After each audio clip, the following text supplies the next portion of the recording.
Hello everyone, welcome. आज की video में हम सीखने वाले हैं डेली यूज सेंटेंसेस और कुछ इस तरीके से सीखने वाले हैं जिस तरीके से आपने पूरे यूट्यूब में कहीं नहीं सीखा होगा। सबसे पहले हम देखने वाले हैं डेली यूज सेंटेंसेस। उसके बाद उस सेंटेंस किस वर्ड से मिलकर बना है वह भी देखने वाले हैं। साथ ही साथ उसके अपोजिट वर्ड एंड सिनोनिम्स भी देखेंगे और उसकी प्रोनाउंसिएशन कैसे होती है वह भी आज मैं आपको बताने वाली हूँ। तो वीडियो में एंड तक बनी रहे। आप लोगों के लिए यह वीडियो बहुत ही खास होने वाला है।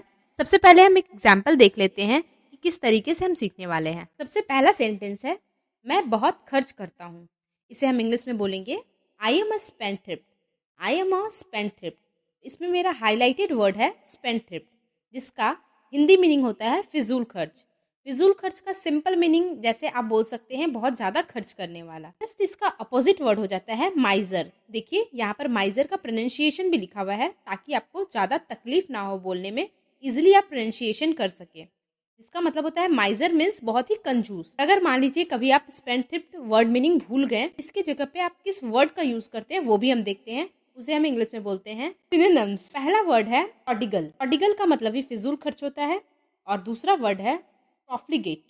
प्रॉफ्लिगेट का मतलब भी फिजूल खर्च होता है। स्पेंडथ्रिफ्ट को रिप्लेस करके प्रोडिगल या फिर प्रॉफ्लिगेट भी बोल सकते हैं। जैसे कि मान लीजिए आपका भाई बहुत ही ज्यादा फिजूल खर्च करता है, तो आप कभी कभी बोलते हैं ना कि ये बहुत ज्यादा ही फिजूल खर्च करता है, तो वहां पर आप फिजूल खर्च के लिए स्पेंडथ्रिफ्ट का यूज कर सकते हैं या फिर प्रोडिगल का भी यूज कर सकते हैं या फिर प्रॉफ्लिगेट का भी यूज कर सकते हैं। आई होप आपको सीखने में मजा आया होगा। ऐसी वीडियो आपने पूरे यूट्यूब में देखी है या नहीं, कमेंट में जरूर बताएं। और अगर आपको ऐसी वीडियो चाहिए तो कमेंट में बताएं ताकि मैं ऐसी वीडियो आप लोगों के लिए लाती रहूंगी। आपने डेली यूज सेंटेंस के तो काफी वीडियो देखी होंगे जो एक बार इंग्लिश वाले सेंटेंस को बताते हैं और फिर हिंदी वाले सेंटेंस को बता देते हैं, लेकिन मैं जो कुछ अलग तरीके से आपको सिखाने वाली हूँ।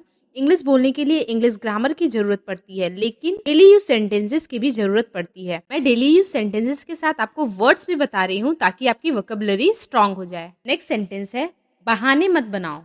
बहाने मत बनाओ, इसे मैं इंग्लिश में बोलूंगी don't make excuses. Don't make excuses. Highlighted word है वो है एक्सक्यूजेस। एक्सक्यूज का मतलब होता है बहाना बनाना और इसका जस्ट अपोजिट वर्ड होता है डिसअप्रूव। देखिए यहाँ पर डिसअप्रूव का भी प्रोनाउंसिएशन लिखी हुई है ताकि आप प्रोनाउंसिएशन अच्छे ढंग से कर पाए। एक्सक्यूज वर्ड का सिनोनिम्स होता है जस्टिफिकेशन और दूसरा होता है प्रिटेक्स्ट और जस्टिफिकेशन। मान लीजिए आप कभी एक्सक्यूज वर्ड भूल गए तो वहां पर आप उसे जस्टिफिकेशन या फिर प्रिटेक्स्ट से रिप्लेस कर सकते हैं। अगला जो सेंटेंस है वह है ज्यादा भाव मत खाओ। ज्यादा भाव मत खाओ, इसे मैं इंग्लिश में बोलूंगी don't act so pricey. Don't act so pricey. यहाँ पर हाईलाइटेड वर्ड है प्राइसी।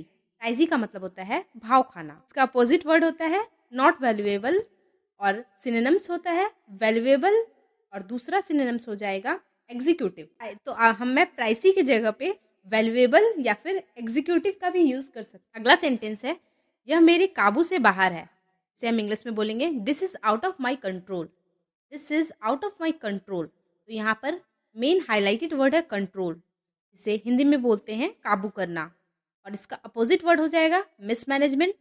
सिनोनिम्स हो जाएगा मैनेजमेंट या फिर डोमिनेशन। मान लीजिए कभी आप कंट्रोल वर्ड भूल जाते हैं तो वहां पर आप मैनेजमेंट या फिर डोमिनेशन का यूज कर सकते हैं। जैसे कि आपका बेटा हो या फिर आपका भाई हो जो कि काबू से बाहर हो जाता है, बहुत ज्यादा ही गुस्सा करता है, तो वहां पर आप काबू के लिए कंट्रोल या फिर मैनेजमेंट या फिर डोमिनेशन का यूज कर सकते। अगला सेंटेंस है, हमें बुरी आदतें छोड़ देनी चाहिए। इसे मैं इंग्लिश में बोलूंगी we should give up bad habits. इसमें हाईलाइटेड वर्ड है हैबिट्स।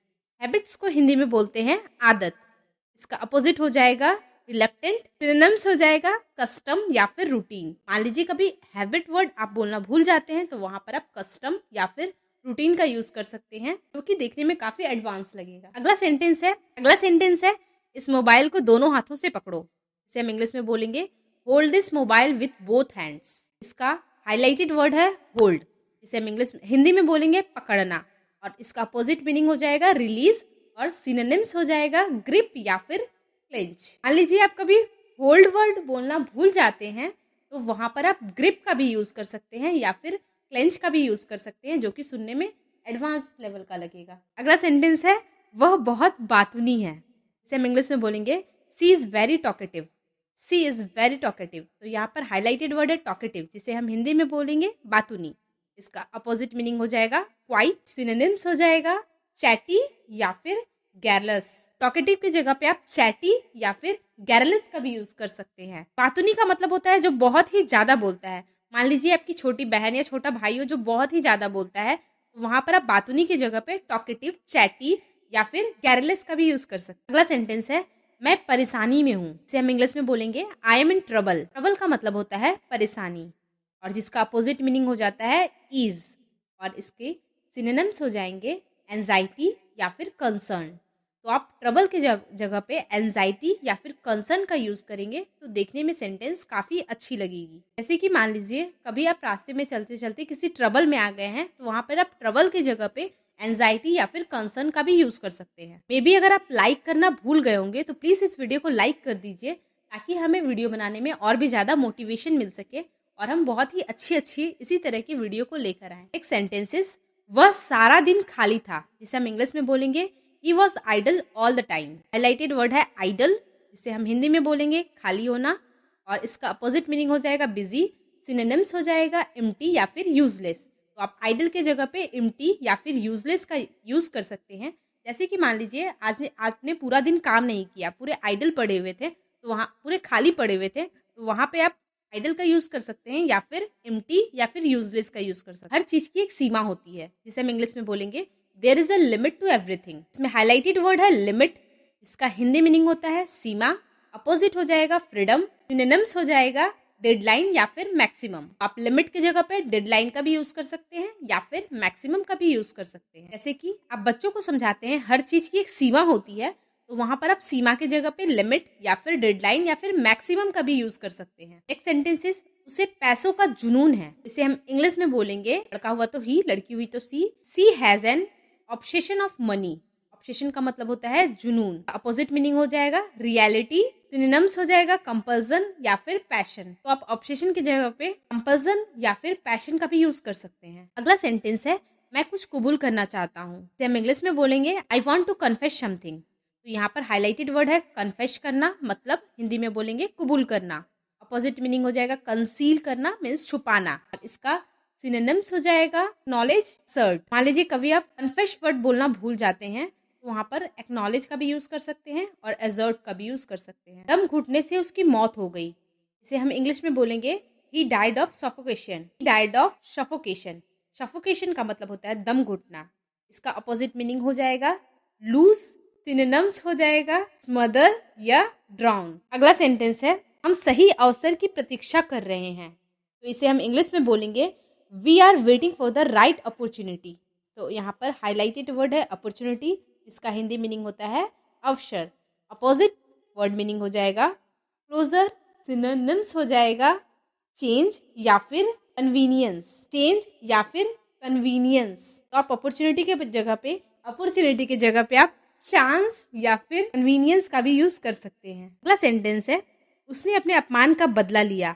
इसे हम इंग्लिश में बोलेंगे she took revenge for her humiliation. She took revenge of her humiliation. यहाँ पर हाईलाइटेड वर्ड है रिवेंज, इसका हिंदी मीनिंग होता है बदला लेना। अपोजिट हो जाएगा सिंपैथी और इसका सिनोनिम्स हो जाएगा रिट्रीब्यूशन। अगला सिनोनिम हो जाएगा अटैक। तो रिवेंज की जगह पे आप रिट्रीब्यूशन या फिर अटैक का भी यूज कर सकते हैं। नेक्स्ट एंड लास्ट सेंटेंसेस वह परिस्थिति का शिकार था। इसे हम इंग्लिश में बोलेंगे he was victim of circumstance. इसमें हाईलाइटेड वर्ड है सर्कमस्टांस, इसका हिंदी मीनिंग होता है परिस्थिति। अपोजिट मीनिंग हो जाएगा इंसिडेंट और सिनोनिम्स हो जाएगा सिचुएशन या फिर कंडीशन। सर्कमस्टांस के जगह पे सिचुएशन या फिर कंडीशन का भी यूज कर सकते हैं। आई होप आपको ये वीडियो अच्छी लगी होगी। ऐसी वीडियोस पाने के लिए चैनल को सब्सक्राइब करें। मिलते हैं नेक्स्ट वीडियो में। के लिए कीप लर्निंग।